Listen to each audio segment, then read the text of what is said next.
1998 Ford Ranger passenger wheel arch repair. It's done, complete, finished. This is what it looks like 22 hours later. I just let the Duplicolor perfect match paint just sit on the panel and cure, and it has done its job, curing for a good, like I said, about 22 hours. And it's a lacquer based paint. It would have dried to the touch easily in 30 minutes, but I didn't have to drive the truck for 22 hours, so here I am. And I would say this is day 6. This is the next day of me, so this is the day after. So I just want to say, very pleased with the outcome overall. The only thing I would have done different was with the actual arch itself going through. I would have made that patch separately. I would have still did the metal with the wheel arch itself, but cut that patch and welded it on separately, and then so I would have not lost the line in the curve when I was banging around and doing what I was doing in there, as you might have noticed in previous videos.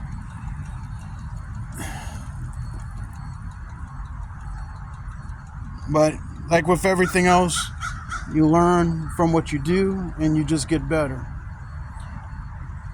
So this was this year's rendition. I'll show you what 2 years ago what we were looking at. I'll walk you around this side. So 2 years ago, if you might recall, I did a driver's side wheel arch repair, and this is what I did there. You can catch those videos here as well. But I had made, it was pretty much rusted out in here last year, and I had made up the patch separately with my vise. And it's just that this is a lot better. It looks better and form fitted. The patch overall looks better. I can honestly say I like the driver's side better than I do like the passenger side. The passenger side was a lot faster to do because I had already had practice doing the driver's side. But hey, it is what it is, and you just gotta work with what you have and work with the results that you come up with. And if you do recall, that is the front bumper I did. So I'm going to call this video kind of an overview of what I've done with the truck the last several years. The welding work there on that arch on the driver's side rocker panel is still there in place. Hasn't rusted out, hasn't fallen out. So that's still there. The floor pan that I had done several years earlier on this year is still there, not rusted out, still in place, still watertight.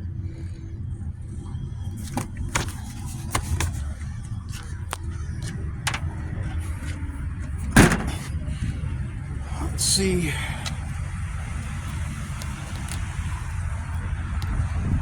And that is the same here with this passenger side rocker panel.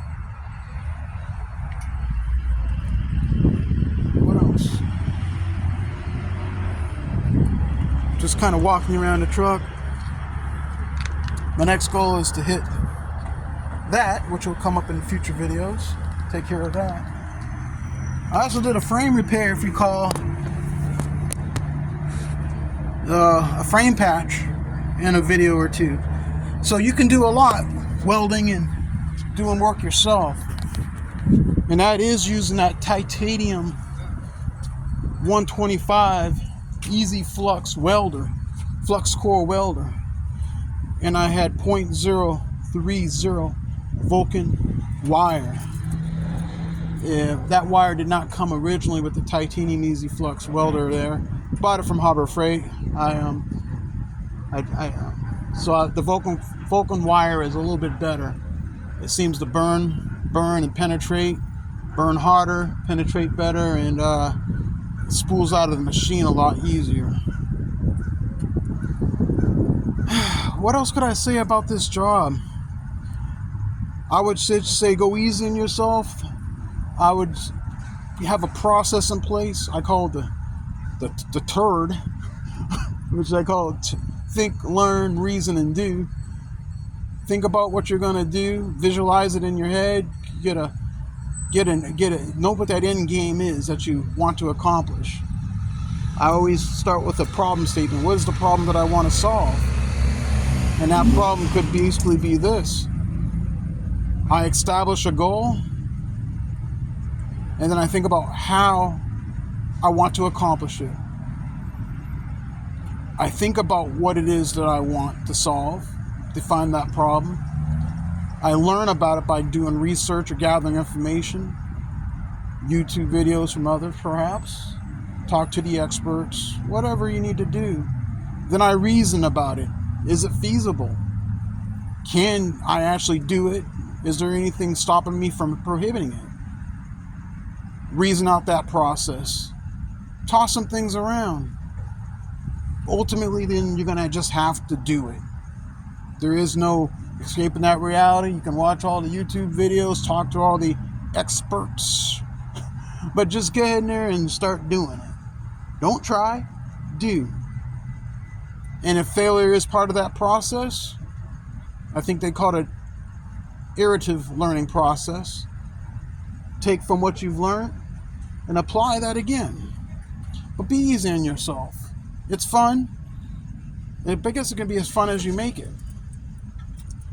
And just take, and it's yours. And the main thing is it's your stuff. And I found that doing auto body work is the newest thing. I'm very technically skilled in engines and suspension and all that other stuff. But auto body I've discovered later on in life. And it's actually kind of therapeutic of just sitting there sanding and welding and throwing on that paint. So you might discover when you do this type of work, it discovers you. And you allow yourself, in this case, when you're working with paint and you're fabricating metal, there's a bit of artistic creativity that comes about that whole process. And I didn't really consider myself like an artsy kind of guy. Creative, the craftsmanship is all in your ability to apply what it is that you want that final outcome. And that only can come by practice. Practice and more practice and practice. And eventually you'll get to that, whatever that perfect is in your mind. As I always said, with knowledge, skills, and ability, the outcome may vary according to the person doing the work. Be safe when you're doing this. Protect yourself using mask and your proper PPE. Use proper equipment and protection on your face and hands and lungs. And once you got those safeguards in place and you've mitigated your risk, just go ahead and do it. And that's part of that reasoning process, I should say. The doing is when you have it all put together. So anyway, that's just kind of a thoughts and overview on all this. What you're looking at for doing this type of work. I know I'd have to add up all the hours with all the videos I did. I think I did 20 videos perhaps. And if it was like 15 minutes a piece, we're looking at, say, 20 hours right there. if it came down to that 20 videos at 15 minutes a pop. I don't know if my math's a little off. Let's say 20 hours, and that's just working straight. A lot of the things I didn't capture on the film. A lot of it was lost, unfortunately, because of this antiquated method of using a cell phone. So a lot of videos I wanted to upload, I couldn't. But other than that, you got to ask yourself, how much is your time worth? Well, it's priceless. But if you're doing it for yourself, couldn't imagine somebody taking this to a garage with the standards that needed to be done, through an insurance company or a restoration person. They'd probably look at you sideways. So keeping a 25-year-old truck on the road, which is this, and you doing it versus having to go to the junkyard or buying a whole brand new bed, well, Anyway, that's up to you. It's up to you. But overall, I would say the cost to do a job like this, if one can is $20 a piece, it took me one can, which one can would actually complete this whole panel. I have plenty of product left over because I see, you can say I blended it all in to a certain degree. I didn't do the whole panel because I still got work to do, and I'm going to clear coat later on. So I got some body work down here in the corner to do. But one can say $20 a piece. Sandpaper, say a pack of 10, that's $30. You'd need a welder, so that's say 150. That's $180. Some welding mitts or gloves, say that's $20. So you're looking at 180. Let's see, sandpaper, I already got that. Some PP, $10, $190. Let's see. This is just the basic stuff. Some wire brushes, $5, plus some primer paint, one can, say $20. You're up to $210. I'm just hitting it really fast with some numbers. The panel or the metal itself, Home Depot or Lowe's, it's 1/16 piece of metal, a sheet, maybe $10, $220. Some incidentals, let's just call it incidentals, things like pliers and vise grips and panel holders and tools to fix the panel to your welding cart or whatever it is, say $10. So you're up to $230. So anyway, $230, and you can fix your own wheel arch or do any type of body work with those basic tools. Body hammer set, Maddox set, $25. All right, we're up to $250 now. So $250, and I just rattled that off. And if you go into my description, I have everything in my description on what it would take to do this job. I just never really priced it out on the fly as I'm doing now. Probably to do a whole car, rattle cannon, you'd probably need about 8 cans of paint. That's $160. And then, so probably looking $350 to $500 to rattle can your whole car. That's $500 conservatively. And anyway, I have that detailed in my Toyota Corolla VE on how to, rattle can your car using aerosol cans. So anyway, I just wanted to break that down for you. You're looking at $500 to $500, $600 to do your whole car, and mask and tape, and try to do it halfway decent and right. And then you've learned something. And a lot of times too, if you, as me, I do enough of this, you already have the tools, and then it's just your own labor. So it's a one-time sunk cost of you just having everything you need to just do the job, and you can do it again and again and again because you already have the upfront costs, or I call those sunk costs. Well, I would give this job probably a C, C plus, maybe a B minus in terms of the overall outcome as compared to the driver's side. It's mostly the look.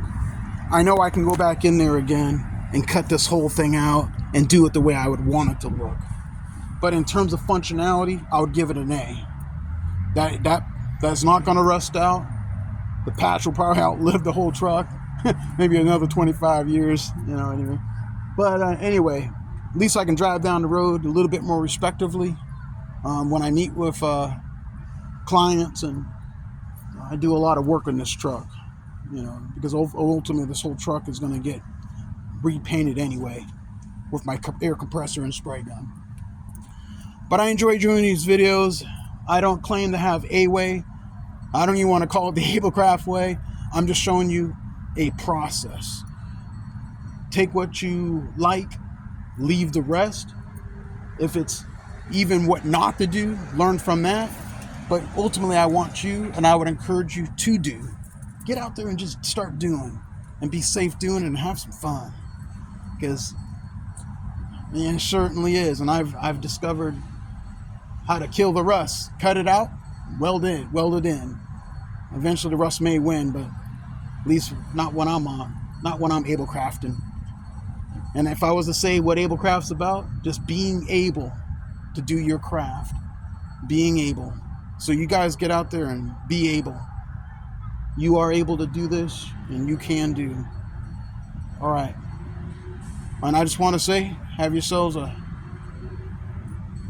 safe holidays with your family. And this is probably the last video of the year, as I'm probably looking at it, being that it's December. I don't even know what day it is.